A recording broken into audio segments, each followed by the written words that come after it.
Good afternoon and welcome to your favorite current affairs program. It is 60 Minutes Nigeria. My name is Ehosa Agbonlao.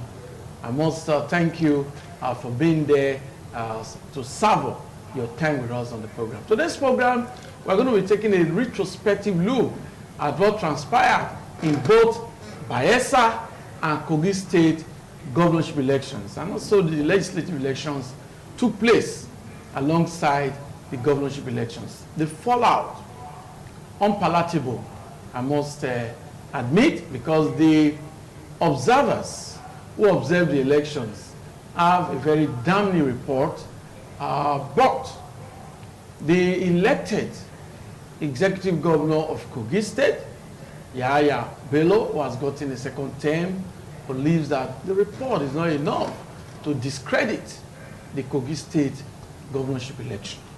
In Bayelsa State, we have change of guard.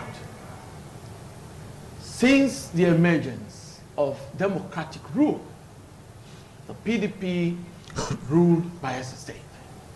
But that has changed with the governorship election. We now have the APC in charge. And of course, Chief David Leon of the APC emerged governor-elect of Bayelsa State. And the Independent National Electoral Commission has presented certificate of returns to the Bayelsa State governor-elect, Chief David Leon. Once again, I'm Ehosa Agbonlao, welcoming you to this program. A very eminent personalities with me today. I have a very, very renowned analyst and communication strategist, Guber. Nice to have you with us today. Thank you for inviting me. I'm glad to be here. We have the secretary of the Christian Association of Nigeria, Edo State Chapter, Sir Best Iriabe, a very well-traveled man. We also have with us a very renowned clergyman in Edo State, and of course a regular face on this show, a seasoned analyst as well, Dr. Emeka Ekoga. Nice. Thank you, Vies. God bless you. So, we are looking at the conduct of the 2019 Bayelsa and Kogi State governorship polls in retrospect. But, like I told you, while the governorship election was on, the legislative election was on as well. And in Kogi State, Kogi West senatorial seat election has been declared inconclusive by INEC. But the Senator Dino Melai, who needed to go for that post, has submitted a petition to INEC, supported with video clips of what transpired, because he believed that there was violence, and to him, that election was not an election. Let's listen to him, and of course, INEC also reacted immediately. If INEC have any integrity, they must cancel the Kogi West senatorial election because it was marred with violence in every part of the senatorial districts. So there's no reason to begin to. Votes were returned in places where people were killed. Votes were returned in places where ballot boxes were carted away. It is unimaginable that we're in a country like this.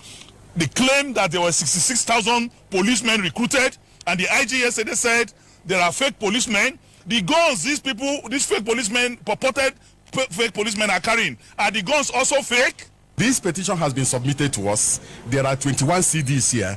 We are going to review all the CDs, review the petition, and then we will take the appropriate step in the circumstances. Melai, for you, he has actually submitted a petition to INEC as regard the conduct of that legislative election in Kogi State. It was marred by violence, according to Senator Dino Melai, and of course, according to the observers.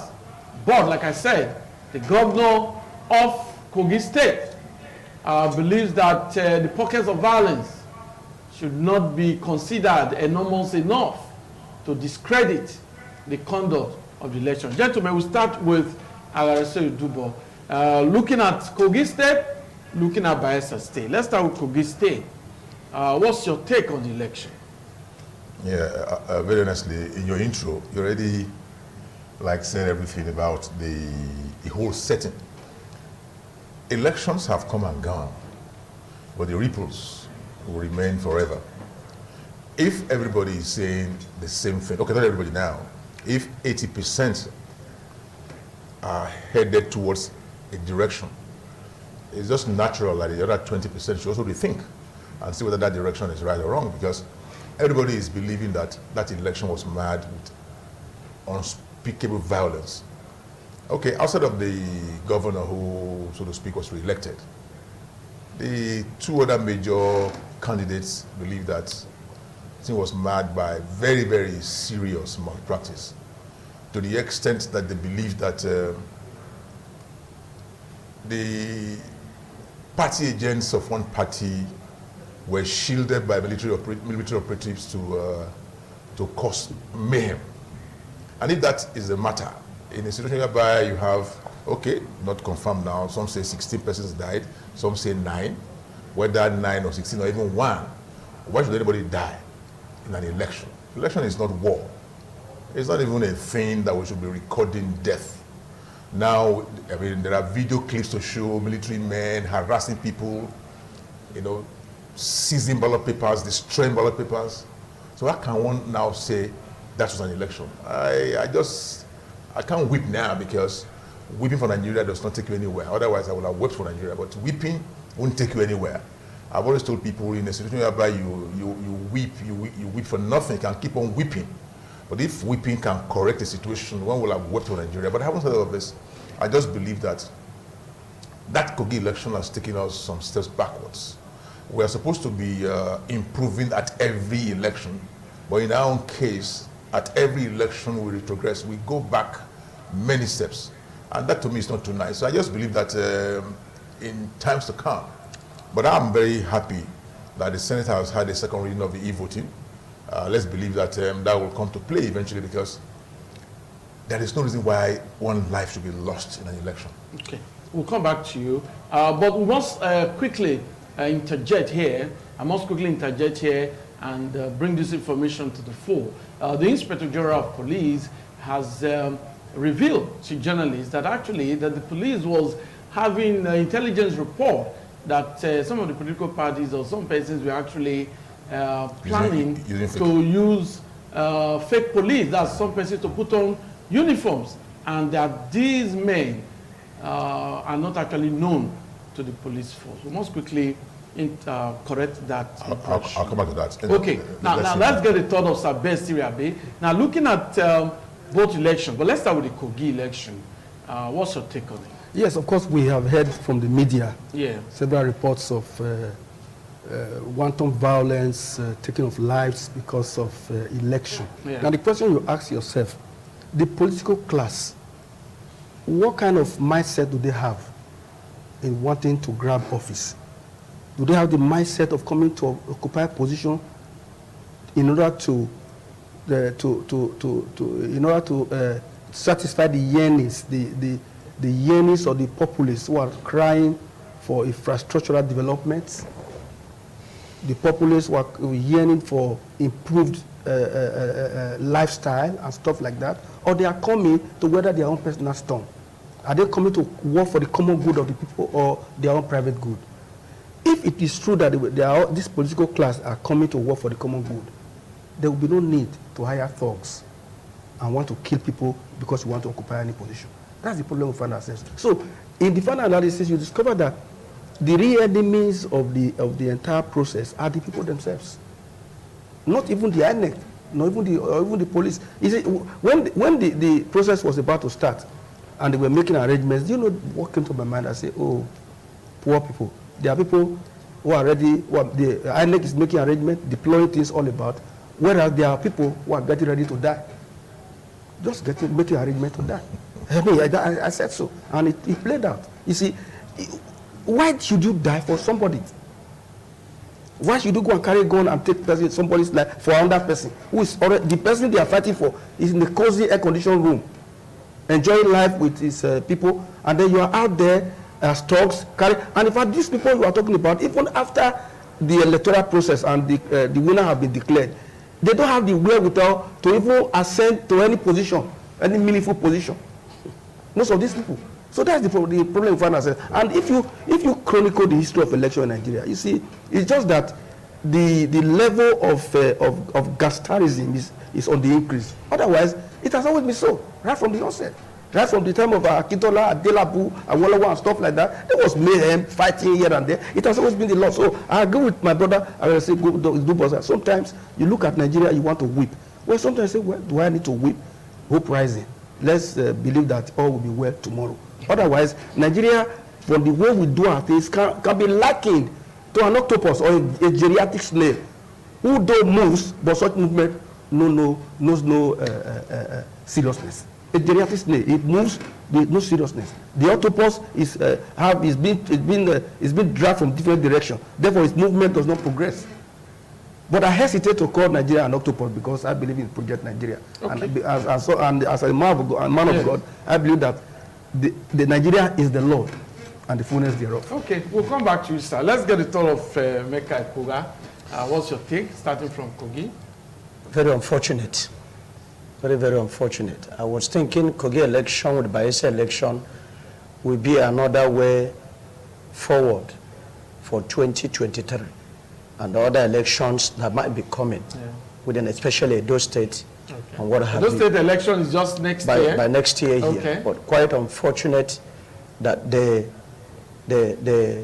standard that have been set both by the political parties and by the INEC in particular, which is the empire, and the law enforcement agency, the Nigerian police, the Nigerian army, and the other related agencies, is quite indeed a disappointment.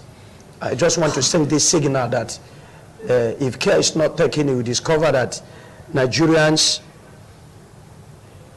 will be very afraid to come out again to vote in forthcoming elections. Because I wouldn't see any reason of coming to vote for somebody to kind of lead, in quote, and at the end, what comes out of it is somebody's life. If I'm coming to vote for the government to be okay, for things to work out well, and my life is a risk, I rather see that, and that is why you see the youth today, even those at the age of voting, on the voting day, you see them playing football.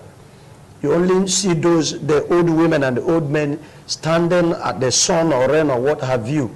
And at the end, nothing good comes out of it. I want to say the Kogi State election is a mess, completely. I watched in the social media and I heard in the news of a leader, a woman leader that was, killed by fire, burned alive. I don't know how the government today, Mr. President, look at such a video. I don't know how the leadership of the ruling government today look at that issue. That somebody is not a mistake, it's not an accident. Somebody is just in the house and a group of youths, call them hooligans or whatever, call them thugs or whatever, set a house ablaze. And somebody is right there shouting and crying and very hopeless and seeing death at hand and dying, and somebody liked pleasure on it. And at the end of the whole thing, the governor elected either by crook or by whatever. I am not saying this for the ITV sake, I'm saying this on my own personal take. And he's been congratulated and said, you've won election, you've run a good race. I don't think this is something that should go down well in this very dispensation. It's something that every Nigerian should rise and say it will never happen again. And I look at this young man. Next time around, let's not blame the government that there is no job. My secretary made a statement here, very clear, that somebody like the governor, the elected officers are in the office, chilling with air condition. If they come out to see their body, and you wish. But these guys are right outside there, no appointment. No job will be given to them. They will wait until the next election. They will be used as thugs. I don't know where Nigerians are heading to. And I don't know where these children, these young boys and girls, if I'm included, are getting all this mentality. Our fathers were not brought up this way. We've seen elections in the past. It talks about Awolowo and previous elections. It was not like this. Yeah, there could be quarrel. I see where a brother and a brother of the same father, the same mother in different parties contest for one position, and they become enemy within the period. This one said, I'm the one that's supposed to go. This one said, I'm the one that's supposed to go. But the masses know who's supposed to go. And another thing I want to talk about, the INEC, who is in position to make things right. I've said this before. Nigeria has grown up to the time that we're not supposed to be keen on the road to vote. I have my what do you call it? I have my handset. I have my ATM card. How did we get to this? We want to kind of have a cashless country, and it's working. It's working. Why can't we get to this point? A lot of money is voted to INEC to conduct election, and we're coming here to say it was not captured in a budget. It was not, in the law. The government, the Nigerian government, has not been able to pass it into law that we use electronic media. I want to say both the INEC, the law enforcement agency, the federal government, they have failed this country with what happened in Kogi State. We don't need to sit down and watch any of these things repeating itself. Mr. President should rise up to this very challenge. If you want to govern this country and you cannot defend the lives and properties of the people you are governing, who are you going to govern tomorrow? Where are you going to lead tomorrow? Okay, Dr. Mecca will come back to you. We can see that you are very emotional, but like he has said, the comments being canvassed on this program are the personal opinions of our guests and not a reflection of independent television. But all the same, I think what Dr. Mecca Ekuga has just postulated is just what has happened. And INEC surely will do something about it. From what we've heard, the petition by the Senator Dino Milai of Kogi West has been submitted. The INEC has promised to investigate, to look into it. The governor-elect of Kogi, who of course is the incumbent, Yaya Bello, has also condemned the violence that marred or took place in parts of Kogi State, the death of the political party woman leader, the woman that was allegedly burnt in her house. The governor has also condemned it, and he has also said that the perpetrators should be brought to book. Okay, let's come back to Dubo. Yes. Can we move straight now to Bayelsa, or you have something to talk about Kogi? Yeah, on the lighter note. Okay. What do you mean by, say, the views are the views of not the views of ITV? They are hearing the man talk. So the man is not an ITV staff. Okay. He can't be speaking for ITV. No, we still need to make that clear. They are hearing the man talk by himself. Yes, yes. And the man is expressing a view. Yes. So it's basically not an ITV staff to say it's not ITV. But happens all of this. Okay. I think the Kogi experience, let me say this. Yes. The PVC is an instrument of reward or punishment. That's the PVC. So if the PVC cannot be used to either reward or punish somebody, then it's useless. I just tell myself, if I have a PVC, an election affords you an opportunity to express how you feel about the person you're going to vote for. So if people cannot, reward or punish you for an action, then of course there's no basis, because the Kogi experience for me will be remembered for a very long time. A man is said not to have paid salaries for about 2 years or 1 year, and people go and reward him with votes. And you see, but I'm just happy with myself when I read this morning that the Senate has passed for second reading electronic voting. Electronic voting. Okay. Which is perfect. I was in America to watch the second half election in America. Okay. I went with my younger brother. He just walked into the place, did his voting. He went to work. He went to work. There was no problem. No, he just said to me, brother, today I'm going to vote. I said, let me go with you. I went with him. I was privileged. I even have some recordings of it. I was privileged to enter the place with him. He just went there, did his voting. I went to work. But in Nigeria, we waste about 48 man hours. And for nothing.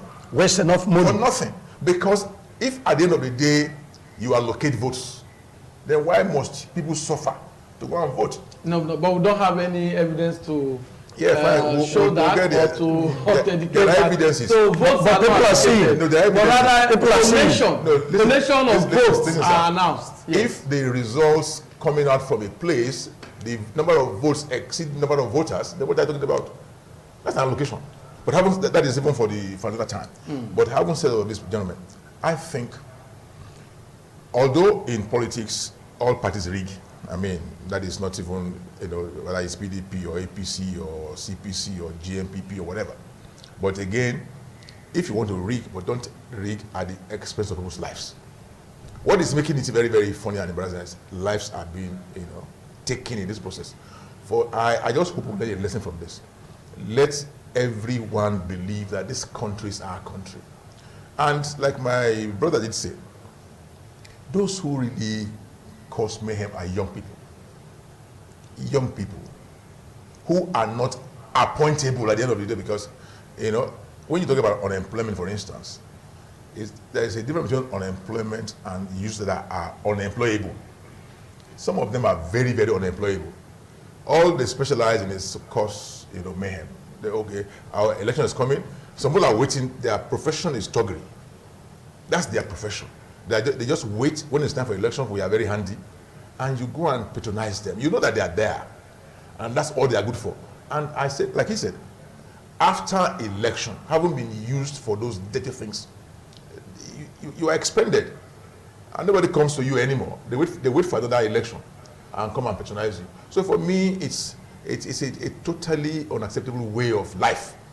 If all they do with you is to use you to cause mayhem, young persons killing young persons. Old men don't carry guns. It's the young people that carry guns. So why must the youths, who are supposed to be agents of unity, be the ones who are now agents of destabilization? So for me, I want to think that all we should do is to learn a lesson from every election. Whichever way it goes, a lesson is learned.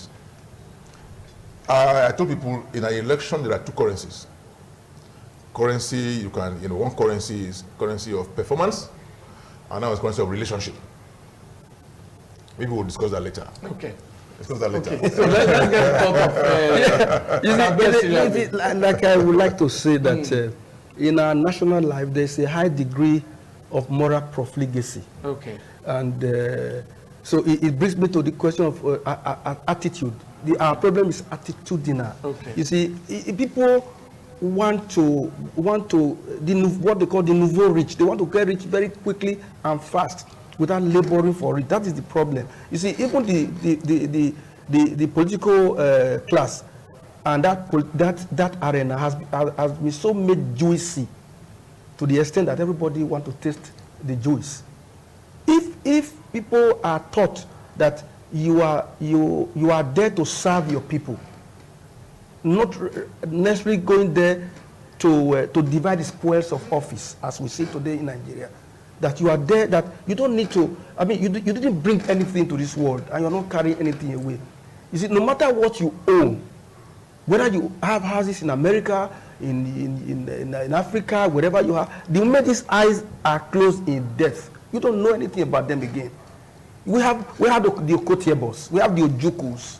Where are they today? You see, you create problem for the young generation that are coming, because they are going to go into court to begin to fight on how these properties are going to be divided. So we must go to the basis. If we have to make Nigeria, I believe in the Nigeria project. If we have to correct this situation, we must go right to the kindergarten. There must be a special formulation of educational curriculum to tell our people that there's dignity in labor, and that you do not need to fight for money. Money will come to you. Is it not in your stomach? Look, my friend, if we go out there to eat for us now, what can we eat at this level now? Akpo. What are you going to eat? So the other question I want to look at is this. It is very easy to criticize leadership. It's very easy to criticize leadership. You see, but the truth of the matter is that the followership, the followership are not be trained over time. You are a leader, you are here. You say, this is what we want to do. You are not the one that is going to do it. There are people down there that will do it. Okay. It's not the leader that will come down to do this. The INEC has said, this is the way to go. And there are people who are going to come to truncate the process. The actors. Now, the actors, what they call the dramatic personality, who are going to be on the field. Like I said just now, people who just woke up and said, this election, I'm going to die. And you see them dying. You see, if somebody who is well trained from home gets up in the morning, go to the polling booth, cast your vote, and go back home, you will not be a victim of death. But these are people who want to say, oh, Oshebe, we are going to die today and all that. The person you are dying for don't even know you. Okay. So it's attitudinal. We must go back to the drawing board and tell our people there's no need to do any of those. In any case, in any election, it takes two to tango. When the other person is crying hawks that they rigged, where were you? Did you fold you folded your hands and the other people were just rigging and you were looking and you put your hands akimbo?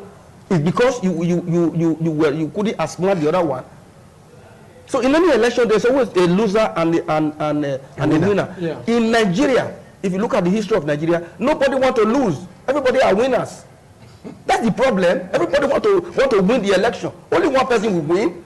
We have not gotten to that level where we to agree that one person will win, and then let me congratulate the person no matter what. President Jonathan did it. President Jonathan congratulated President Buhari. That is why Jonathan today remained the toast. I think Fayemi also did that when the election between him and Fayoshe. Fayemi congratulated him. They said he who fights and run away. But later went to court. Later went to court anyway. That is an you can wait to see the so you see, they say he who fights to run away lives to fight another day.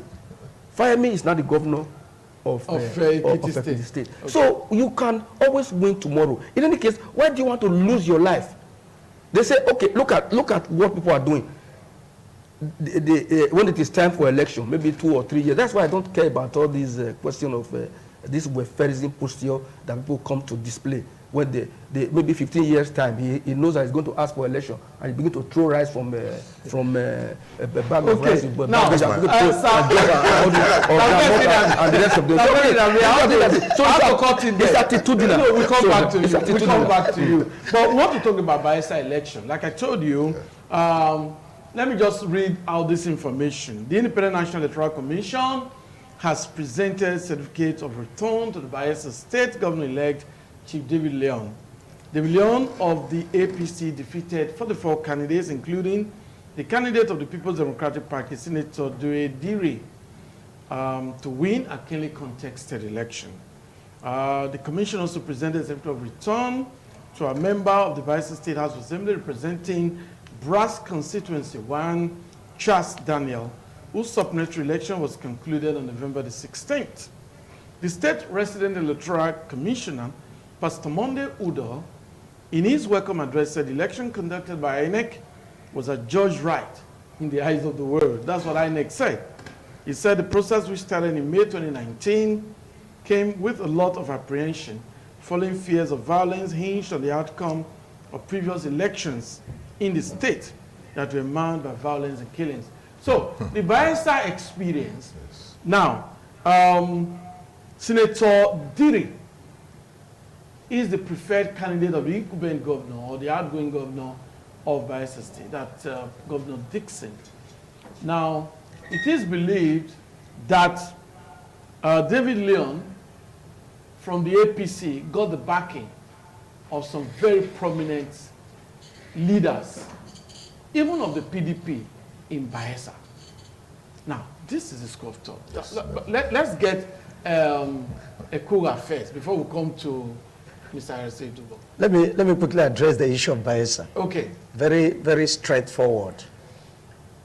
When there is an adage in our language that said, when you wash your hand well, you eat with others. Okay. And I just discovered within me that what played in Bayelsa State was just because the little child never wanted the ideas and the, minds of the elders. When a little child, you give a little food to eat, he's holding it so strong, and you ask him or her, please give me small, he takes it to the back. Of course, what you should expect is a goat to pass through the back and take it away from the baby. The adult there knows exactly what is playing. With what I find out in my own in Bayelsa state, I think what plays there that made PDP to lose the election is because there was no good rapport, there was no respect, if I may use the word direct, from the incumbent, the immediate past governor. Okay. He's still there? Yeah, he has not handed over yet. Yeah. And it's not finished his tenure. yeah, he has not finished, but very soon. Okay.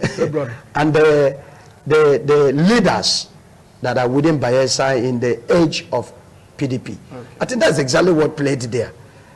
Though it is an internal democracy, where you see somebody who is, at the helms of the affairs of the government in the state, would not want to take any advice or order from the elders, from those who have been there before them.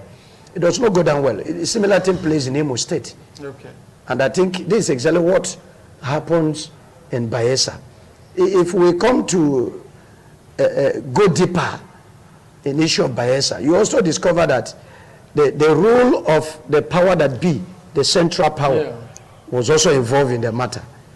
APC as a party would want to take over all the states in Nigeria. And there should not be an opposition. So whatever they can do, whether to invest financially, whether to make sure different kinds of meetings are being done in the open or in the secret, they will do it to see that they take over power. Because in Nigeria, we are not looking at leadership. What is playing in Nigeria democracy is rulership. We just say something here, nobody wants to lose. And of course, if both of us are in a race, I would want to win, you would want to win. You don't expect me to tell you I'm going to lose this election. Yeah. No, I won't agree. Even if the result is to be called at the last minute, I'm still hoping that I'm going to win. Okay, thank you. We'll come back to you. Mr. Agarese. The Bayelsa experience, yes. I take some of the things he said there. Okay. Our very dear Governor Dixon, okay, deployed raw power. Okay. You made a point that the governor's preferred candidate, it should not be his governor's, it should be the party's preferred candidate. The people. You see, the governor himself shot himself on the foot. Because at the time he was picking, okay, the party was not supposed to pick, he picked. And everybody said no. How dare you talk about a man like Timi Alaibe? Timi Alaibe is household. Household in Bayelsa. Household. Over time he's been there. You can use his name as a guarantee. It's a guarantee. You saw a man like that just because you thought he was having a strong personality and because you want to go to the Senate. What kind of rubbish is that? So for him, he thought he could just bring one unknown, who had no political history, a man, in politics, for instance, I must say this to you as a politician. If you're going to pick a candidate, 50% of victory must be from the candidate. It's popular, it's acceptable. The other 50% are going to work for it. But he must, on his own, bring to the table his own credibility. Okay. He's popular enough for anybody to say, okay, I know this guy, he has character. Yeah. But if you bring a man who is an unknown entity and you say, you can't do anything. So what they have just done is to teach him a lesson. Gentlemen, you can't just do this. But that is not to say that it's all over yet, because there are also some very high manipulation in Bayelsa. But I think what has just played out now, the leaders of the... a friend of mine in Bayelsa said to me, it's not APC, PDP. It is Bayelsans versus PDP. That's right. Yes. I heard that. Yes. Yeah. That is the entire Bayelsa versus PDP. Not APC and PDP. No. So the people rose to say, come on, you can't. Enough of this. In the first 4 years of Dixon, they were going to remove him. But President Goodluck said, leave him, let him do a second term. And this same President Goodluck, you try to rubbish. I mean, they will give you advice, you think because you are government, it deployed raw power, unbridled. And they just thought it could go like that. And they just said, my friend, you can't go on like this. So very basically, I want to believe that it's also a lesson to other people that when you want to pick a candidate, the margin is so overwhelming. It's not really overwhelming. It's not really overwhelming. It's worse in Kogi. Kogi is $400 and $1 something. But having said all of this, Yes. God Himself he said, let us reason together. I mean, it was democratic. He said, let us reason together. He could have as well said, I'm God, and just go ahead. But because he understood that there was the need for us to come together as a people, he said, let us. I mean, God is almighty. Okay, now... Please, please. Can I bring something here, sir? Yes. Should we say that the issue of Bayelsa State is not that the incumbent governor now, Dixon, did not perform well, or he performed well, but what I played is that he was not loyal.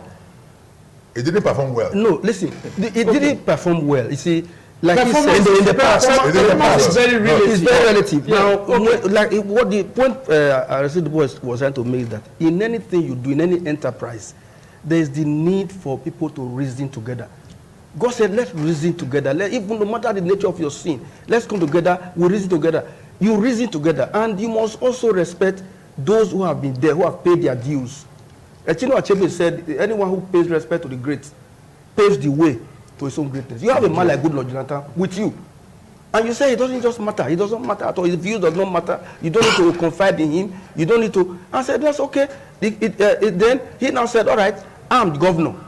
So if you are not going to agree with me, I'm going to go ahead to do the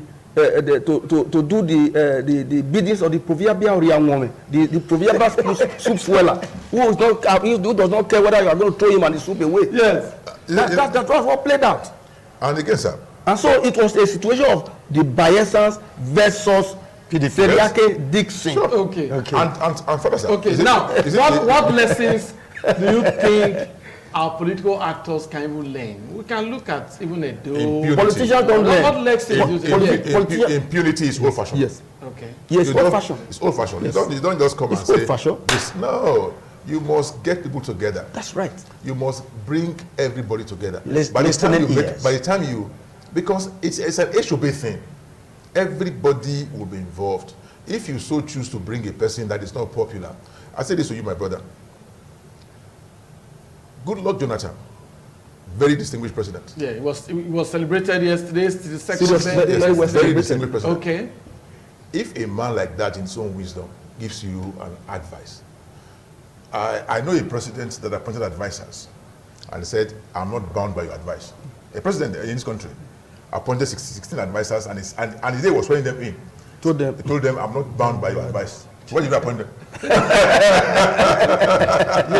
Yeah. But very basically, I think politicians should learn from this. And what even in the presidential election, the government elections during the presidential at the same time, why some states, changed guards was because of impunity. You see, for the PDP, Bayelsa is the political capital of PDP. And that election was a high-stake election. High-stake. And to have just jettisoned every known to lose that election is a major pain for the PDP to have lost Bayelsa. I was listening to my friend Wike. Wike is now saying, they have come to Bayelsa, they are coming to me now. The enemy. The enemy is coming. The enemy. The Bayelsa is the political capital of the PDP. And now you've lost it. You've lost it by just carelessness. So that also brings us to the issue of party primaries. That's right. Party primaries. Yes. When the thing, you see, one woman was, the Benin proverbial, the woman was carrying a load on her head, and the load was like this bent. They said, Madam, straighten your load. They said, no, not be my head, now my leg. Now my leg, now ain't bent. Not be my head bent. Say, now my leg, now ain't bent. So the load, that's my leg bent, now ain't the load bent. So basically, the foundation of a relationship is at the point where you're going to pick. I use the word two currencies that just now. Yeah. One is performance currency. The other one is relationship currency. Yeah. Performance, yes, if you have done well, but a politician should get both performance and relationship, because you are doing well as a governor, you can always get, and you don't maintain your relationship with other people. So you must performance 80%, relationship 20%. So at the end of the day, everybody is believing that we are on the same page. But I just wish that Nigerians will learn a lesson. Let us throw away impunity. Let us use a system whereby everybody will be relevant.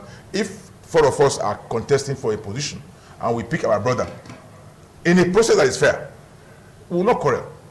But if we believe that he was picked from an unfair process, Yeah. we will leave him, we'll let him go and do his work. But if it's a process that was fair, we'll all join. Okay. We'll all join. So a quick one before we leave Yes. this issue of, but a quick one. Yes. Do you think this card reader thing has really helped to improve elections in this country? That's serious Well, one. it ought to have helped to improve election. It ought to. You see, let me tell you one thing. We shouldn't shout Uhuru when we have not even started anything. Yeah. When we are advocating the use of electronic device that's going to be seamless. It's going to be seamless when we talk about. So you prefer, you believe that the electronic system will be better than... when we talk about other clients, Yeah. because the Nigerian, most Nigerians, I don't want to say every Nigerian, most Nigerians, maybe 50 or 60%, they are in the business of circumventing what is always the norm. So you see, in America and in Europe, a lot of atrocities that has been perpetrated by way of what do you call it, the credit card crime that you talk about in America, most Nigerians are involved, and that's highly electronic. So you are talking about an electronic device. Nigerians will be working somewhere now to see what they can do to circumvent it. So it's not going to be an Uhuru thing. So we are only going to pray that if it comes, it works. Because this card reader would have been very good at the time it was introduced, but we have the pitfalls. You remember, we don't have power in this country. And so when we are talking about electronic voting now, you say, oh, this thing, by using my telephone or whatever, by this, I couldn't charge my this thing. So there are so many fundamental things that need to be done before we get to the level we are getting. Because Nigerians believe, just imagine what is happening. The other time when this woman Akunwili was in charge of drugs, there were people who had industries. In charge of NAFDAC, not in charge of drugs. NAFDAC. He was in charge of NAFDAC. Yeah. There were people who had industries for the manufacturing of fake drugs. Industries for the manufacturing, not of genuine drugs, but fake drugs. This is who we are. May God help us. You see, that's what, so what I'm saying is that let us now learn in this country. Let us go back to the drawing board. Yeah. Let politics be in the curriculum of secondary school, right from kindergarten, and say, look, even though you are PDP and APC, we are one. We are Nigerians. We are from Edo State. So let the pendulum begin to swing. Let the people begin to decide, oh, you have ruled us for 8 years, PDP or APC. We have seen all you could take. But let us also try the other way. Let the pendulum swing. And when the pendulum do swing, we also help the other person to know fully well that if Edo is good or if Nigeria is good, it's going to be good for all of us. But what we find today is that once you are a PDP or the other person is APC, you are enemies. You are daggers drawn. I don't know why that came from. We are all brothers. We are the same. We just forget that we were one before. Man of God. Thank you. Man of God. Quick one on the Quick one on the card reader, the electronic voting. Quick one on that. The card reader, like my bishop here said, was supposed to be a very good instrument to strengthen our method of voting. Yes. But the way and manner they used it, those not just electricity, but those who are right there, do they really make proper use of what do you call it? Card reader. Card reader. Do they really make use of the card reader? They just put it there, whether you whatever. It's what they write with their hands is what we take. And this is where I want to come in. That in the forthcoming elections, for us not to have any of these shortcomings, the INEC must wake up to the purpose of their being there. The law enforcement agency, just one election, one state, how many policemen was deployed And in the midst of this, 31,000 in Kogi. 31,000 policemen in Kogi State, we still have some men that appear to be fake policemen. The main policemen with us, no gun. Maybe the tear gas is not even going to tear gas. Why the hoodlums are the ones that carry gun? And the Inspector General of Police get all these reports. Things has to be put right.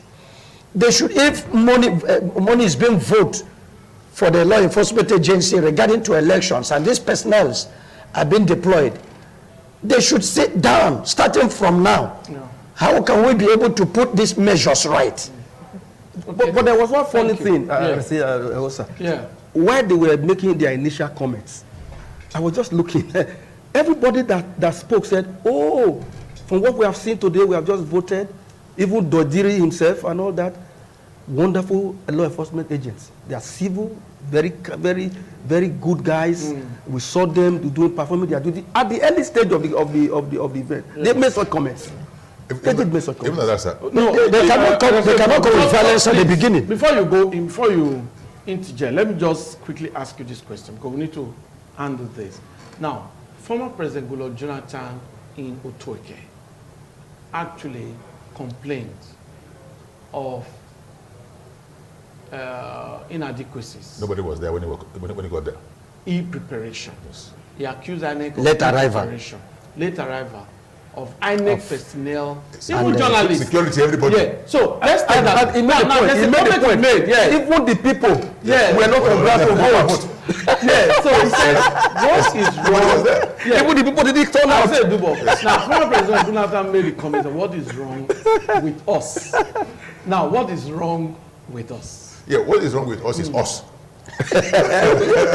You know? Yeah. I was coming to that comment actually. Because he said he got there by 8:15. No, quarter to 8. Quarter to 8. Then by 8:15, yes, nobody was even there to vote. No official, no security man, no persons to come and people cast votes.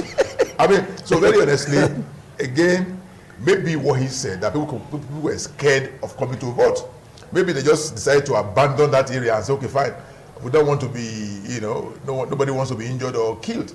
But I don't know now why people were not. But they eventually came out. They eventually came out. 9:30. They were watching. They were watching to see how the environment. They eventually came at 9:30. Yes.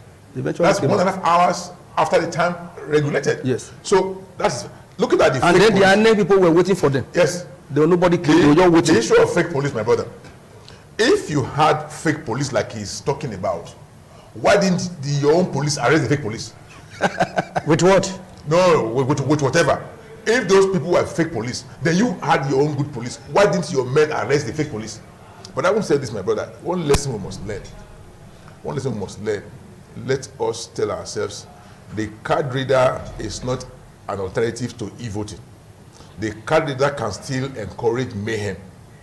It doesn't stop people from fighting. But the electronic voting, nobody knows anything. You just go there, you vote, and you go away. But the card reader, we still need to converge. So we should avoid convergence. We should avoid people coming together. That's right. That is the problem. People should not come together.